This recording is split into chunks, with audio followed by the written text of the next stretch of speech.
All right, good win. Talented arms for both clubs. I mean, clearly the starting pitching today is as good as you'll see. Jamie was on it. I think the 1-2 pitch that the lefty kind of slapped into the corner got it going for them. And each team offensively had to navigate really tough stuff on the mound. That's tough. That's tough stuff. You know, we ran obviously some good arms, and so did they. Zeal gave our guys really no wiggle room. He was on both sides of the plate. Really good slider, good changeup. Jamie matched it. You know, that's the best I've seen Jamie's velocity.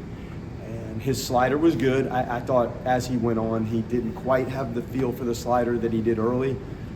But he's coming back. This is an earlier week for him, and we were at a point where that was enough. We've asked a lot out of Army.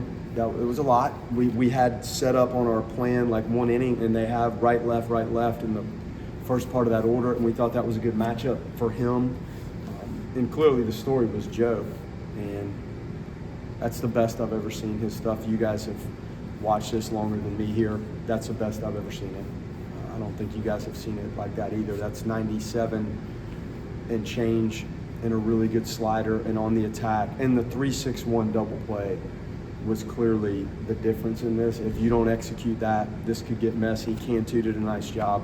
Lodis hung in there and handled the throw with some tempo, and then delivered a throw to first base that Joe could handle. Joe was there. Well done. Max, big day, the home run, huge. His other base hit was big. Farrow's leadoff double, the bunt. You have to stack things offensively if you're going to score when the pitching was on point for both sides like it was today. They stacked some things. We stacked some things. We just were able to stack a little bit more there in the 8th inning, I guess, when Max hit the home run. Just how big was it for Jamie to give you 2 more zeros and get through 7 after that 5th inning? It was huge.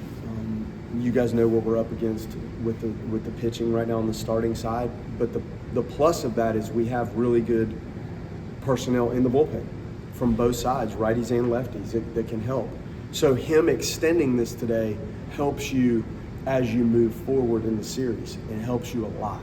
So I'm very proud of him. Like, he's had some bounce back early. It seems like we've played a lot of Thursday games, and it hasn't been just a clean, on-point schedule. He has responded, and he walked out there with the best stuff he's ever had.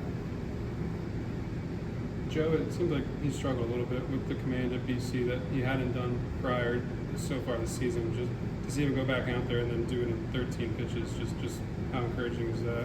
It's great. The crowd, the environment. Sometimes when you're pitching and it's freezing cold and you're on artificial turf and there's not moisture created by anything for you, like when you're on this surface and you have the grass and the clay and the water from the clay, like there's just a little more natural moisture, and I don't know if that had anything to do with it, but it is new. It is a little bit different when you have to deal with conditions like that, so maybe that factored in. But he responded with really the best I've ever seen. That's the best I've ever seen him throw. And it's hard to be better than that, to trot out there with 96, 97 and a 90-mile-an-hour slider. With Max, did you know he kind of had that ability to hit all fields like he's shown this year? And that's a big home run to hit to the opposite side. It's funny. He was a guy we dug into a little bit today on some things before the game, and we don't do that often, but we found a couple things that we thought could help him open up the field a little bit more, and he went out and did a night. He had some. I know the first at bat wasn't good, but the other ones, the base hit, the line out, and the home run. If you watch batting practice every day, he does things that very few people can do with the use of the field and the power. Like, it's explosive power. So I think some of the little adjustments he made today helped him free himself up a little bit and was able to handle the zone better. And he really hit a ball hard to all fields, left, center, and right field. So that's good. And he works hard, and he's a smart player. Cool to win a game like that after what happened on Tuesday, a close nail-biter like that where you had to make some pitches and make some plays on defense. I mean, you can call it cool. Right. It's not easy. Sure. Like, you're thinking through every pitch, and you know the matchups at the end. Clearly, they pinch hit. You've got Ox on point, and you're thinking through every pitch that's thrown and every maneuver that you have to make, because in a game like that, your responsibility is to try to put the personnel in the best possible position to help them execute with what they have in front of them. So it's cool. I've never met an uncool win. I'll tell you that. This was tough today, and they're talented and really good. So anytime you can walk out there and find a way to wiggle out a win, and some days that you can bust it open a little bit, but you have to be able to respond and do things in games that are totally different type of game to find a way to win. So yeah, it's cool. It's nice to see the guys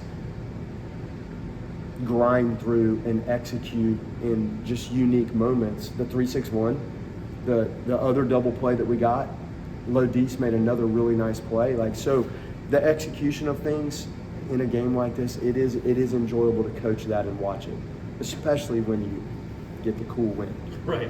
Kind of along those same lines, though. I mean, just with an emotional week, it's 2 rivalry matchups, Florida back-to-back with Miami, the big win.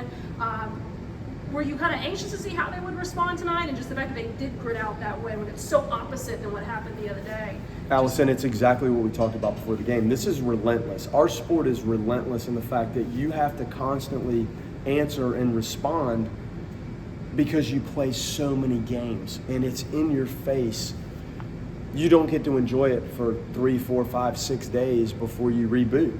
So as nice as Tuesday was, when we met, I said, that's the challenge of this sport, and you have to answer constantly with another good performance. It's relentless, and the only way to stack these things is to have relentless focus on what you're doing one pitch at a time. That's it. This game was totally different. The energy was good, but the guys are still, they're a little gassed. When you look at what we've had to do for the last few weeks of this, and getting back at 2:30 in the morning Monday, that game Tuesday, and now it's Thursday, and here you go. That's what this sport does. It may not be as physically grinding as some of the other sports, but it's the mental, unrelenting nature of what you have to do to play so many games and respond constantly. Hopefully you're responding to good things, but clearly there's moments you're responding to negative things that happen personally or to the team. So a great response, a tough win, but I'm proud of the way the guys competed. The Marching Chiefs announced they'll be back Friday. I mean, obviously these things are happening pretty quick as far as you guys coordinating it, but just how much fun to have them back again. I thought Tuesday night, like I told you, was one of the neatest things I've ever seen at a baseball stadium. It was the neatest thing I've ever seen. I've had some crazy things against me. I don't think I've ever had something like that for me as a coach in a stadium for our team. It was a community event, I felt like. When you see people climbing up the fence and the wall and standing out there, and the Chiefs are playing from 6 o'clock on, and the concession, they're like, Coach, the numbers of the concession before first pitch was like, sometimes we don't do that in a series. So it brought everybody together, and David and the Chiefs to show the cooperation to do this and then do it again. And it doesn't always line up. Those musicians have other commitments and other responsibilities, so it's not something you can easily just gather them to do. But I thought it was so cool, and it'll be cool again tomorrow, and people will be climbing over the place again to try to get in. And that's really what this is about, and it's for Tallahassee, and the fans create this. Joe Charles and Jamie throwing the way they threw today, it's because of the fans. It's because of the atmosphere, and then you add the Chiefs into it, and it just takes this whole thing to another level.